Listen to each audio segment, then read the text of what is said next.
Hi! It's our last day in Bohol! Before ang flight namin, meron pa kami natitirang half day for our Panglao tour. So, let's go!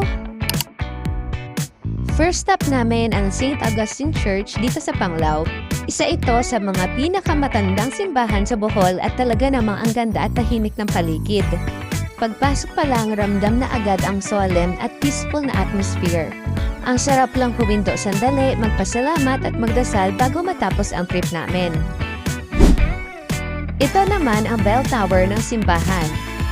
Isa ito sa mga pinakakilalang bahagi ng St. Augustine Church at hanggang ngayon ay nakatayo pa rin bilang bahagi ng mayamang kasaysayan ng Panglao.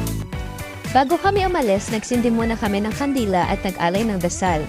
Red candle para sa love and family, white candle para sa peace at guidance, at yellow para sa blessings at thanksgiving.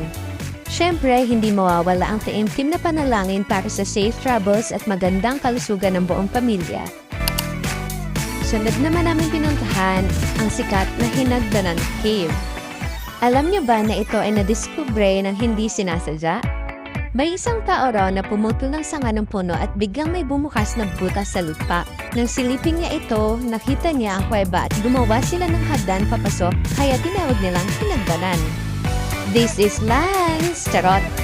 Sa loob naman ng cave, makikita ang napakagandang stalactites at stalagmites na nabuo sa loob ng libo-libong taon. Pwede rin tayo mag-swimming sa natural pool sa gitna ng kuweba.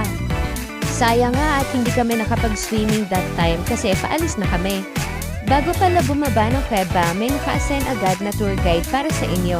Sila nang bahala mag-picture, mag-video tulad nito. Yeah. First model, Miss Julia Montes. Say hi, ma'am. Hi! Wow, naging artista ka. And also, Sir Erdo Dalusay. Bang, bang, bang! Continue. O diba, naging instant artista pa nga. For sure, may tip si Kuya sa amin. Sunod naman namin pinuntahan ang Taoist Church. Isa rin ito sa mga pinakamatandang simbahan sa Bohol at kilala sa magandang architecture at tahimik na ambience. Tingnan niyo naman, napakaganda sa loob. Ang galing kasi hanggang ngayon na-preserve pa rin nila yung ganda ng simbahan na to. Kahit may dumaan na malakas na lindol noon, napanatili pa rin nila ang ganda ng simbahan. Last stop namin ang Bohol Bee Farm. Isa ito sa mga pinakasikat na destination sa Panglao dahil sa kanilang organic products, restaurant at syempre, ang sikat nilang ice cream.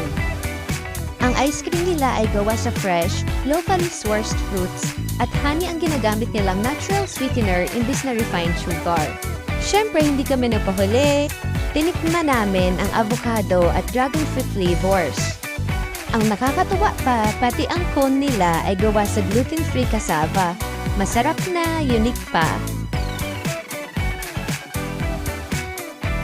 Sobrang daming flavors na pwedeng pagpilian. Kung mahilig kayo sa ice cream, talagang worth it itong puntahan. May souvenir shop din sa loob. Kaya dito na kami bumili ng mga last minute na pasalubong.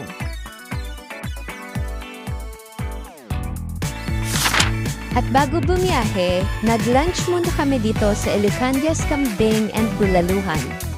Umorder kami ng masarap na bulalo at grilled tuna belly. At dyan ang tatapos ang aming 4-day Bohol adventure. From island hopping, countryside tour hanggang sa half-day Panglao tour, bawat araw ay punong-puno ng saya, adventure at unforgettable moments. So hanggang dito lang! See you next time, Bohol! Bye!